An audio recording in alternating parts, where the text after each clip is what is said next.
Hello, this is Inside the Press Box with Sunil Sunder Raj for the Everyday Fan Sports.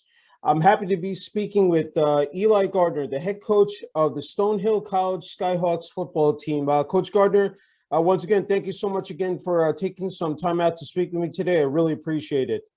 Yeah, my pleasure.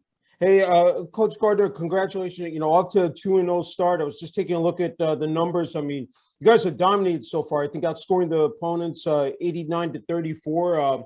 This is a well-experienced group here. You have, I think, 50 upperclassmen, a bunch of fifth starters returning this season, Coach. Can you just talk about this year's team so far?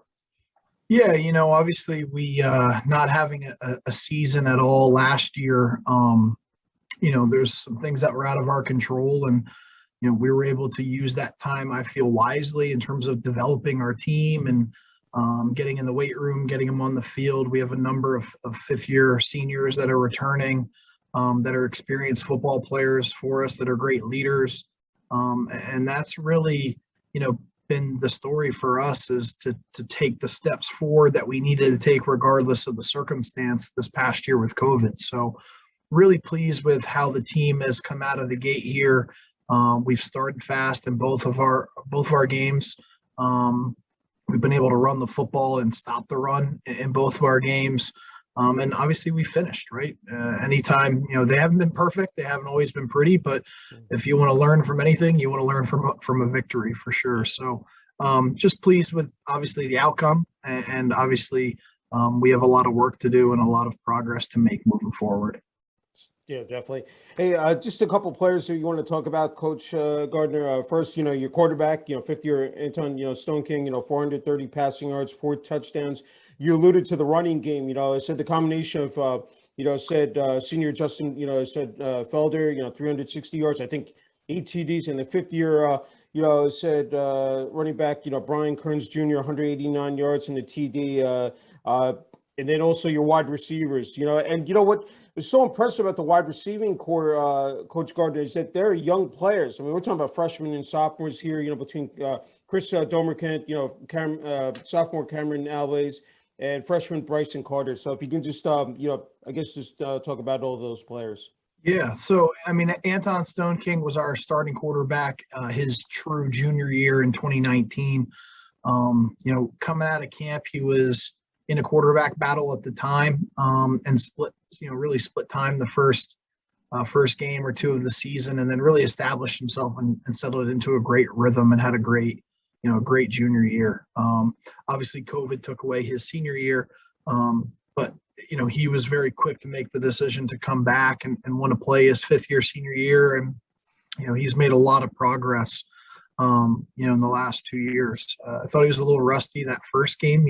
Made some really good throws and some really good decisions, and some obviously he wanted to have back. And I think you saw him take some really great strides forward into week 2. He was on point this past weekend. He just does a great job of, one, kind of setting the the mindset on that side of the ball. Particularly, he's very even keeled. When you look at him, you can't tell if we're up by 40 or down by 40. And he's very reliable as a leader from that sense. And I think the guys feed off of that. And he's just very, very true to the scheme. He makes really good decisions. And we do put a lot on him to make the decision whether we are running the ball or not, whether we're handing it off or whether we're pulling it, throwing it, some of our RPO schemes, or just getting us in the right call at the line of scrimmage or the right protection. So, it's great to have a guy with experience back who's a leader and a captain for us, under center. At the running back position, I mean, Justin Felder and Brian Kearns are two of the best in our league. Brian was a starter for us in 2018, 2017, and then 2019 was his senior year, and he had to suffer a season-ending injury the second game of the season, and that's where, at that time, Justin Felder stepped in and had a terrific year, and was the MVP of our league and led the league in rushing and really established himself. And Brian, recovered from his surgery the following year and really used that COVID year that we had to get healthy, get stronger, and both those guys are playing at a really high level right now. Justin obviously had 5 touchdowns last week and set a school record for us, and Brian was able to get in the end zone last week as well, which was huge because it had been a long time, for him. So, both those guys are very talented backs. I think they feed off each other really well right now, and I think in some ways they're competing with each other, which is good, right? That's what keeps practice, the participation in practice elevated, and that's what's preparing them for Saturdays. At the receiver position, like you mentioned, we have a lot of young guys. I mean, we started, 2 freshmen and a sophomore this past weekend. And, for our sophomore class, just like our freshman class, like, this is week 1 and week 2. They didn't have a season last year as a freshman, when they were freshmen here on campus. So, Cam Alves caught a touchdown pass in week 1. That was his first career college football game. Chris Dahmer can't. Obviously had a big game for us this past weekend and had 2 touchdown catches, and one of them was like a highlight reel catch with one hand. And Bryson Carter, earned a starting spot in week 2. Runs really good routes. He's smaller. He's shiftier. He's got great hands. The best thing too, and you'll see in a lot of those touchdowns, we had 6 rushing touchdowns. Those guys are mixing it up in the run game and blocking for our guys too, which is huge. They're finishing hands-on. They're all really great competitors. They all have great demeanors.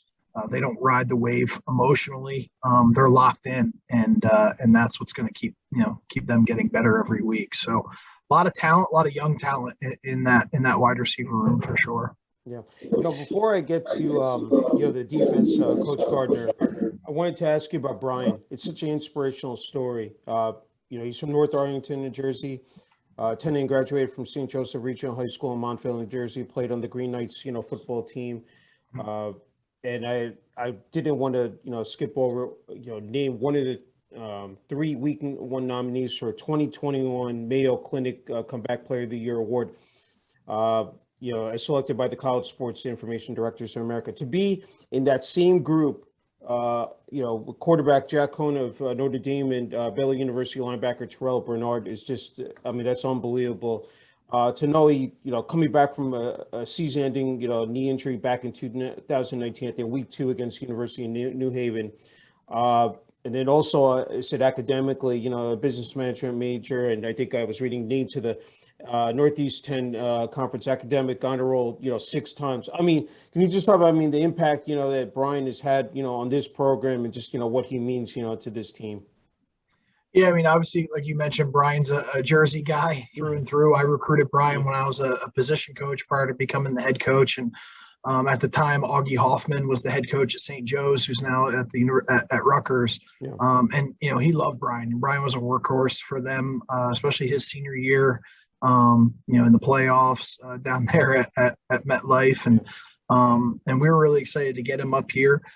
He really kind of established himself halfway through his freshman year, and then was our starter, as a sophomore and a junior. When he went down his senior year, it was tough, right? You never want to see that. I think everybody was kind of holding their breath, hoping that it wasn't going to be a season ender. But credit to him and his just approach, because as soon as, it was determined, what the severity of the injury was, I think the very next day he and his dad were in my office, and they're like, Coach, we want to come back. Like he doesn't want to end his career on these terms. And I told him, like, hey, we were with you in the beginning, and we're going to see this thing through to the end with you. Like, we want you back. So, he really worked his butt off this past year and a half to, I think, come back, stronger than he was before the injury, and, I think it also says a lot just about him and his mentality and his dedication to the game and our program, because, it's not like he was coming back into an easy situation, right? He was coming off an injury. He was coming back into a situation where the guy that had stepped in his absence, had a really successful season, was the MVP of the league. And, but Brian never, wavered in his commitment to overcome this adversity, and I think we're really excited for him. Obviously, he's very deserving of this nomination through the Mayo Clinic, and I think he's earned this nomination, and I think he'll continue to earn it through the rest of the season.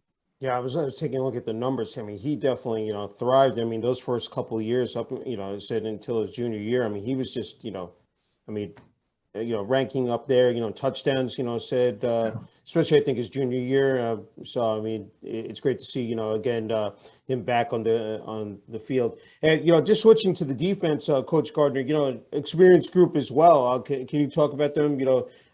Senior Garrett McCarthy, Sam Athey, Lloyd King, Margie Lumba, and Nate Bresson said those guys, Nate Bresson leads you in sacks, and then the other guys, said as well as, up there in the number of tackles. Just if you want to, just describe their performance as well so far this season. Yeah, the guys that really stir the drink for us on defense, I mean, we have 3 fifth-year seniors that are back that are all really talented, like all conference level football players. Sam Athey is our starting safety. He's a captain for us. He was a first-team all-conference honoree in 2019. He's back as a fifth-year senior. He makes a lot of calls, a lot of adjustments for us. We ask him to do a lot in the run game and in the pass game, so we put a lot on his plate. Nate Bresson has been a 4-year starter for us at the end. He's an all-conference honoree as well.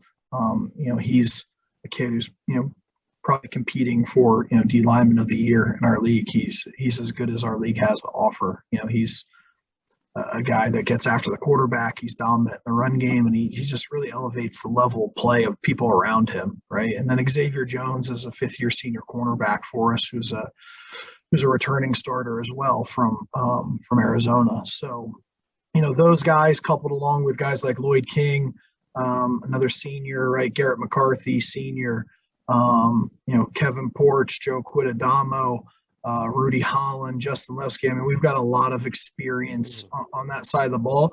And, the youth that we have on that side of the ball is very, very talented, right? They just haven't played a lot of football because we didn't have a season last year. So, Merge Malumba was an early enrollee freshman, who plays outside linebacker for us. Mike Connors is a junior who played a little bit his freshman year prior to COVID, who plays linebacker for us as well.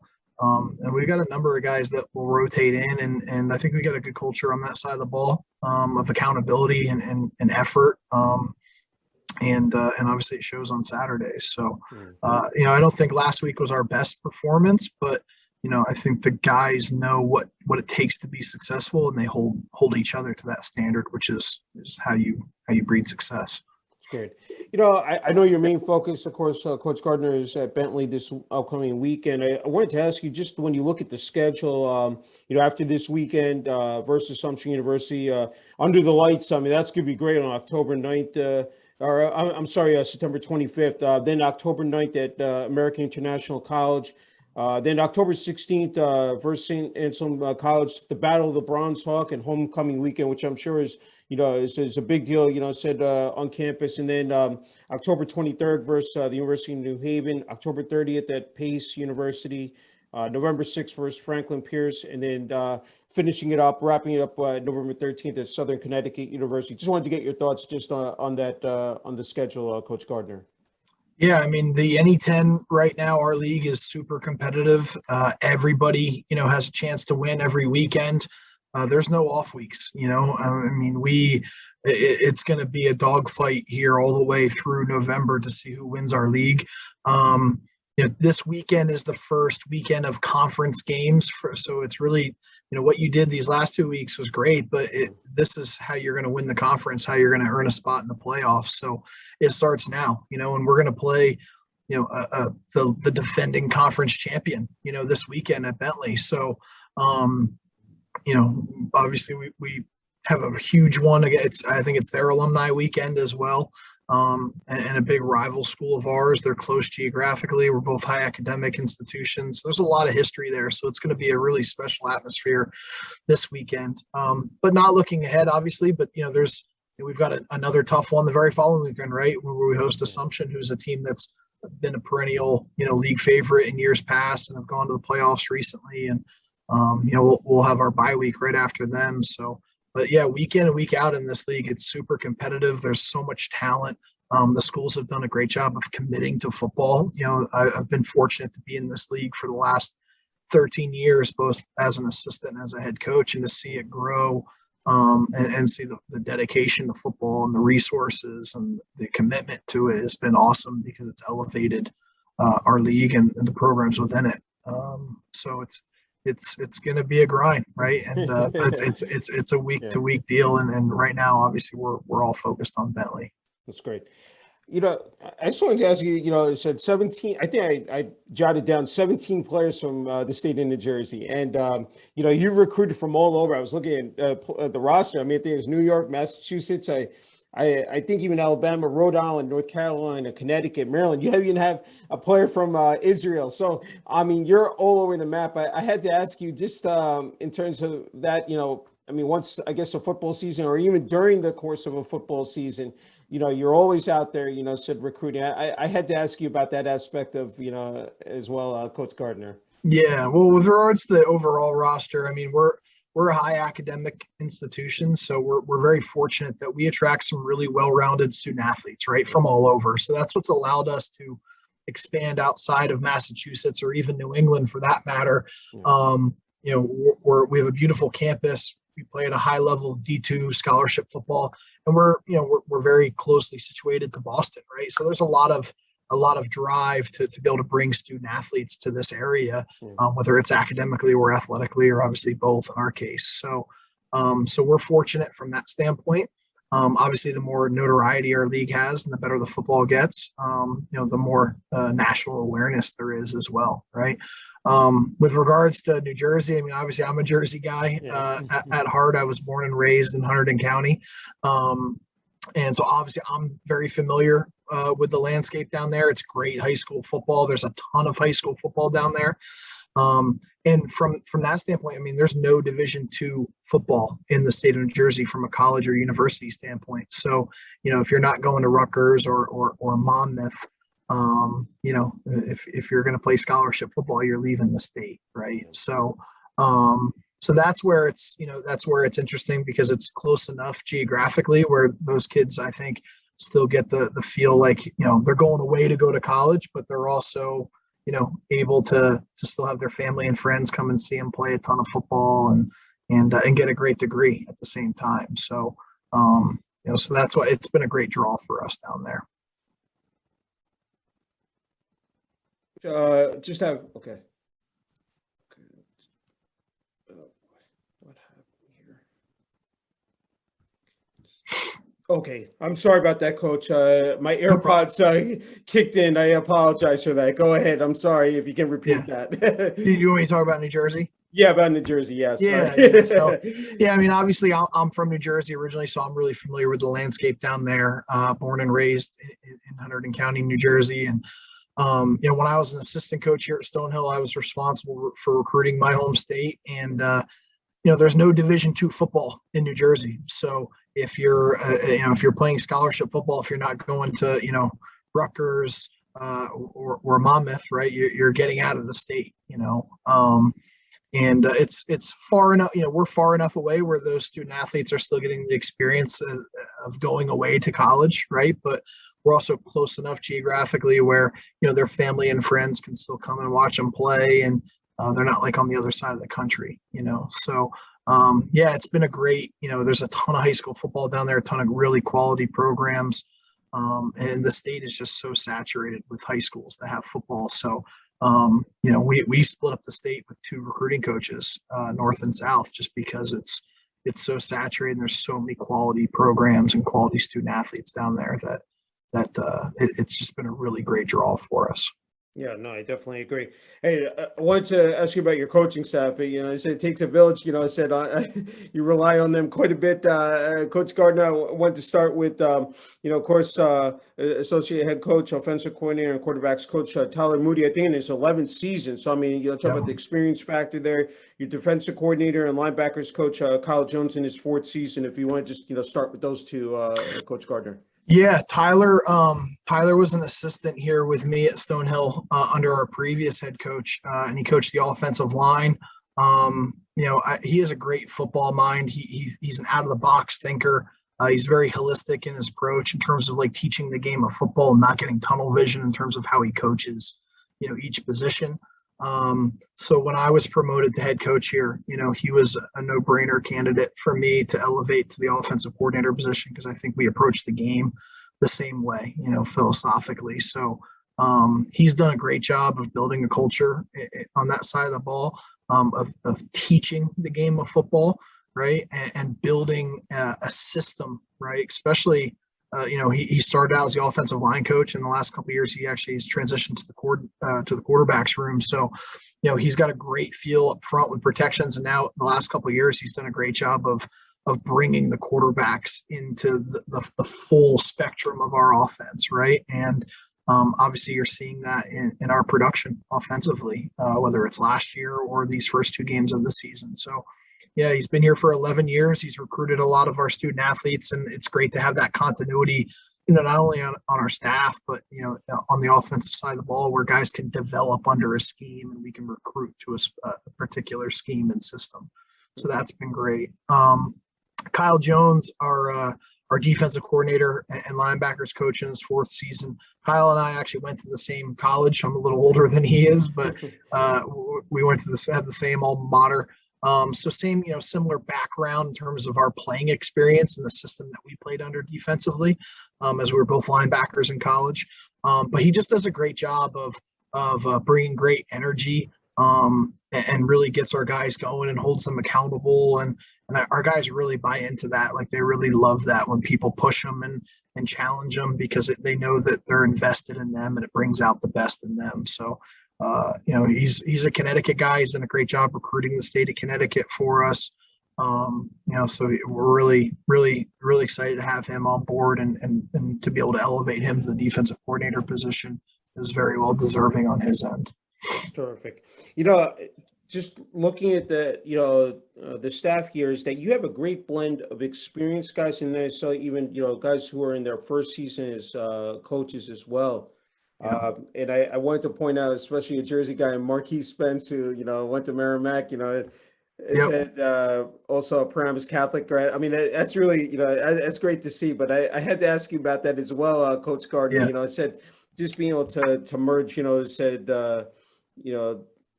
both of the sides there, if you can talk about that. Yeah. Yeah. I mean, obviously, COVID brought some challenges, like in our profession. I think, there's some people that had to either step away from the game or were able to have other opportunities. And that's typical for our profession. So I think at the end of the day, it's important that, the continuity, like there might be some new coaches that come and go, and this is the same with every program, but it's about having a structure and having a system and culture in place that new coaches can come in and buy into. So it's not complete turnover for our players every year. Right. So, obviously with Marquise Spence, Jersey guy, played at Paramus Catholic, coaches our receivers, was a very successful player in our league. Nick Flores, our defensive line coach, is actually also went to Paramus Catholic. Oh, okay. And he's another Jersey guy. He recruits South Jersey for us and coaches our D line, like I had said. So both those guys, have done a great job of getting here, investing in our players, and helping us be successful early on here this season. So, but we have a good blend of experience. John Gomes is our special teams coordinator and tight ends coach. He's actually an alum of our program. So when I was my first year here at Stonehill in 2009 was actually John's freshman year as a receiver for us. And when he graduated, he at that time owned all of our receiving records. So it's cool to have someone, come and give back to the program that he was a part of as a player and now as a coach. And it's a great resource for me, right? And also for our players, right? To have someone that, literally walked in their shoes a couple of years earlier as an alum. So, we have a really good blend of experience, of turnover. We have some newer faces and some newer coaches. It's all about hiring good people that work hard and invest in our players. So it's worked out really well for us. That's terrific.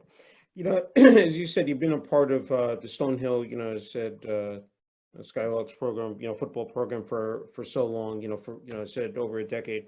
I'm just wondering, especially from that first year you took over as head coach, what you've learned during that first season, Coach, and now as you entered this season, just what comes to your mind? I'm just wondering about that. How long is this podcast? I think going from being a coordinator, I was a defensive coordinator prior to being the head coach. I mean, there's just so many things that you can't learn until you are sitting in this chair, right? There's so many things that you have to experience, that you're going to have to handle yourself, that as a coordinator, it never really comes across your desk, and I thought, Rob Talley, my predecessor, like he did a really good job of preparing me, that last year, building into to me, applying for the job and going through the process. And, I think credit to Stonehill.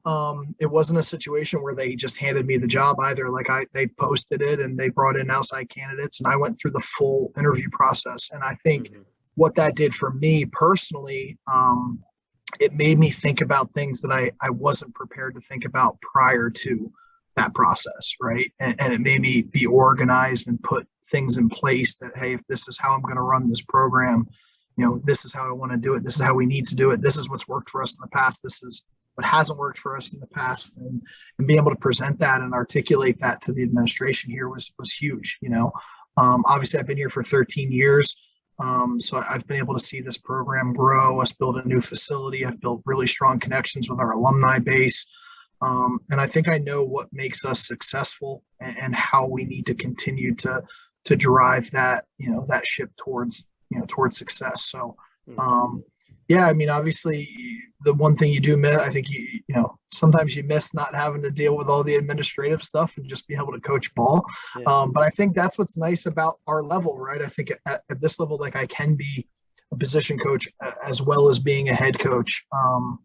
And I think I would go crazy if I wasn't able to do that. Yeah. So it's great because you get to run the program the way that it needs to be run, but you also get to coach the guys up and still coach X's and O's and do the stuff that you love to do on top of it. Yeah, those are great points you made, Coach Gardner, because I mean, under Coach Halley, you were able special teams, linebackers, defensive coordinator. So I'm sure that was a great, stepping, said board for you, in terms of taking over as head coach. Just got a couple more. Can't thank you for the time, Coach Gardner.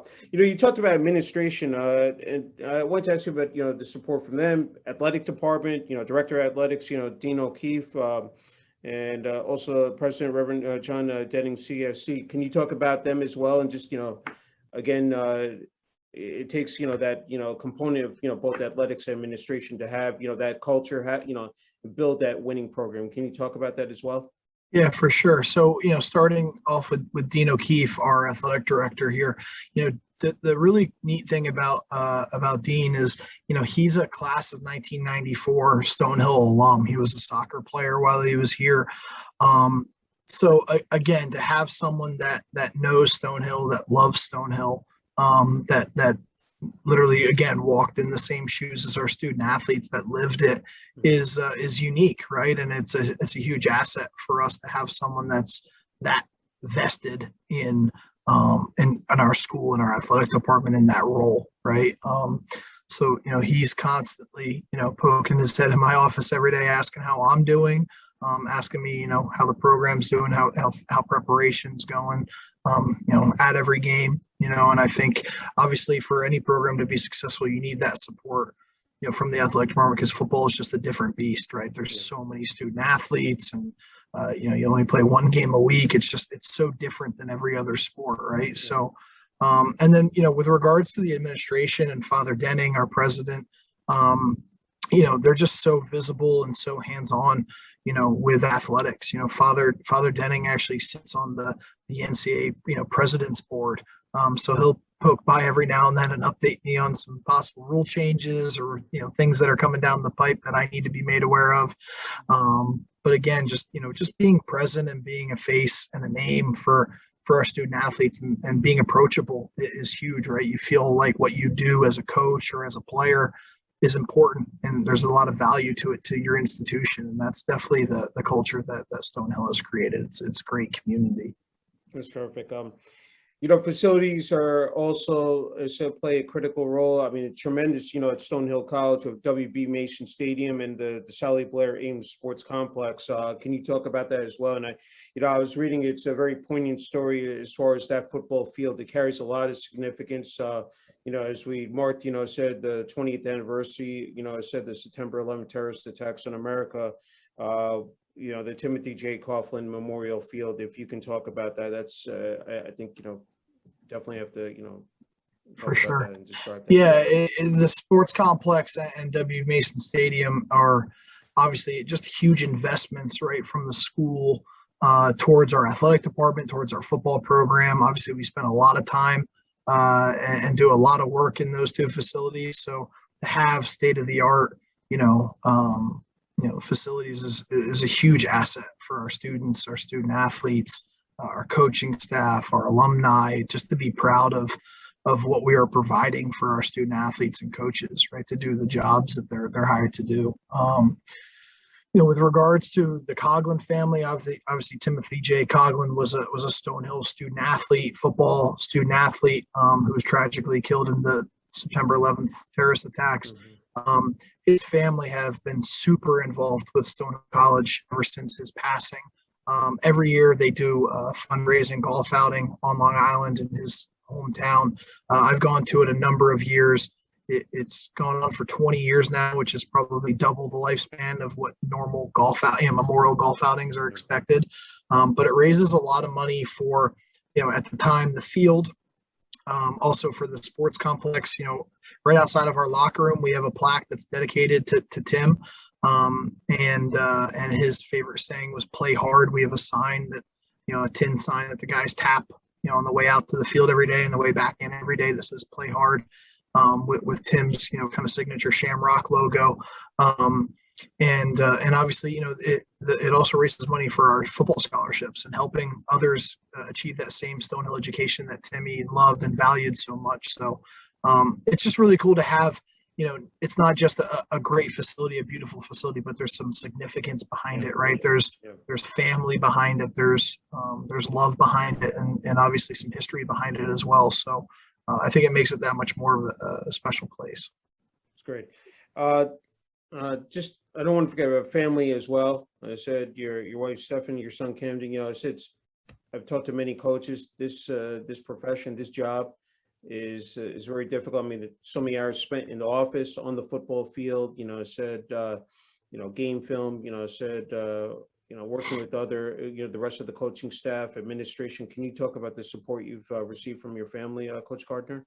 Yeah, I mean, the biggest thing with my family is the fact that I've been able to be in one place in this profession for 13 years is obviously a rarity.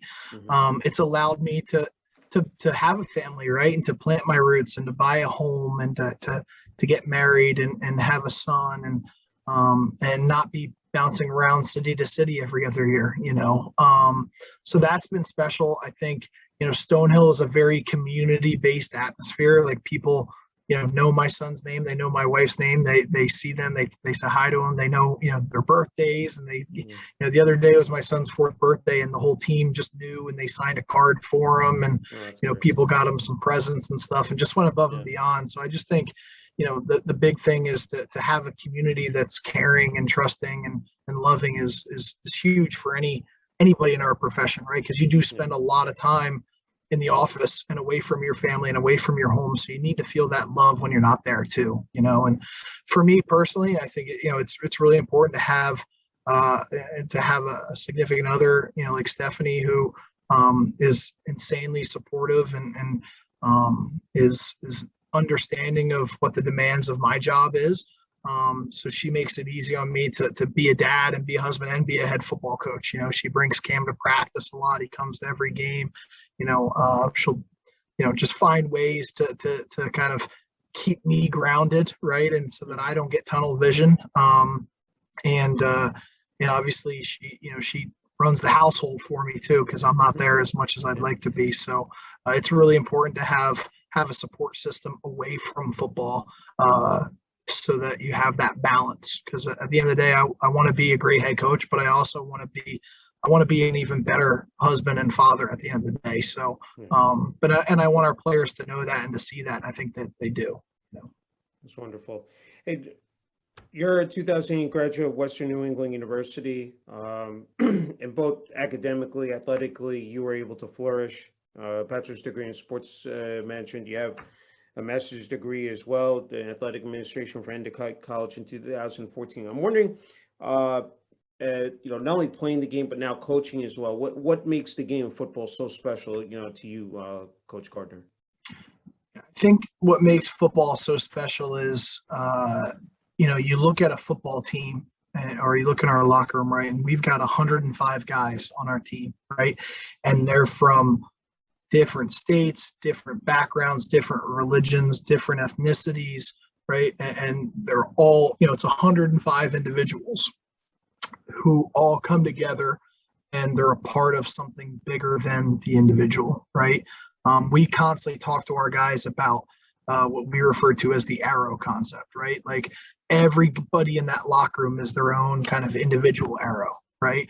And the team is the giant arrow. And what culture does and what a team does is it aligns everybody in the same direction towards the same goal, and I think that's what's so special about football, because it brings people together. It aligns people towards common goals and mindsets. And I think, if our country took a page out of that playbook, we'd probably be in a great and a much better place.